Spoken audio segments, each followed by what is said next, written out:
Sauf changement de date, les équipes de football professionnel au Cameroun devront enfin renouer avec les stades pour les compétitions officielles dès la fin de ce mois de janvier 2019, précisément le 26 et le 30 janvier pour les championnats Elite 1 et Elite 2. Comme le dit le dicton, qui souhaite aller loin n'a qu'à ménager sa monture.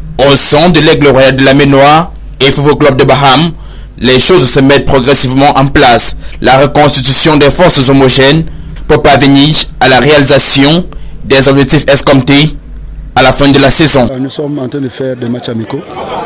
Comme vous-même vous le constatez, le score est ce qu'il est. Mais le plaisir, c'est qu'on a pu avoir deux équipes pour faire jouer tous les joueurs de l'équipe et avoir une idée sur leur état physique. Le résultat n'est pas trop le plus recherché. Ce que nous recherchons, ce n'est pas le match que nous jouons, mais c'est le championnat que nous avons. Et surtout, vous savez, c'est que la poule dans laquelle est logé l'Aigle de Tcham, ça fait qu'on doit être sérieux du début jusqu'à la fin du championnat. Des rencontres qui se sont jouées en un seul après-midi de ce 13 janvier avec des équipes de El Pacha face à deux autres groupes de l'équipe des Rochers Sacrés. 1 but contre 1 pour la première rencontre et 1 but contre 0 pour le second match en faveur de l'équipe locale Aigle Royal de la Ménoire. Le lieu pour les entraîneurs de faire quelques lectures de leur collectif. Défensivement, on est bien, malgré les buts qu'on a pris.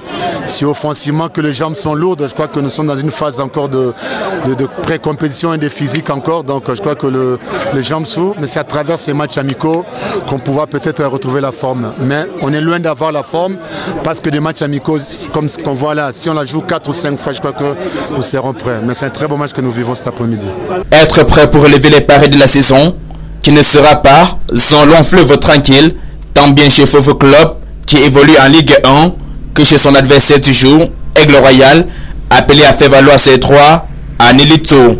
Pour ce faire, toutes les énergies sont à mobiliser côté staff technique, joueurs et même chez le 12e joueur pour parler du public. Ils sont pour la plupart des jeunes qui n'ont véritablement pas compétit très haut, mais nous avons essayé de travailler. C'est le turbo qu'on essaie de mettre. Ça donne ce que ça donne, on va voir ce que ça va donner. Moi je pense que le public de Tcham est appelé à soutenir leur équipe parce que sans eux on ne peut pas. Et quand on vient et que les gens sont divisés, c'est pas bien. Nous avons besoin que les gens viennent nous soutenir. Ces enfants ont besoin du soutien. On a besoin vraiment du soutien. Le reste là, le terrain nous allons faire. Je vous l'avais dit quand j'arrivais ici que je suis un entraîneur et l'entraîneur c'est sur le terrain. C'est pas dans les médias. Déjà je n'aime pas trop ça. D'autres rencontres amicales sont en vue dans l'optique de booster davantage les stratégies qui devront permettre au groupe de se solidifier et les enjeux pour cette saison n'étant pas des moindres.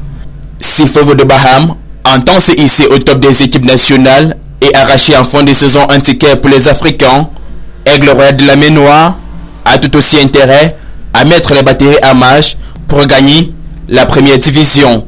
Pour cette année, les championnats se disputeront par poule en phase aller et retour. El Pacha affrontera dès l'entame Yafoot, Ofta, Lyon Blessé, Ration de Bafsam, Renaissance et Léopard. Fovo quant à lui est logé dans la poule avec les Astres de Douala, Unisport du Onkam, Stade Renard de Melon, UMS de Loum, Edin Sport de la Litier, Yosa et enfin AS Fortuna.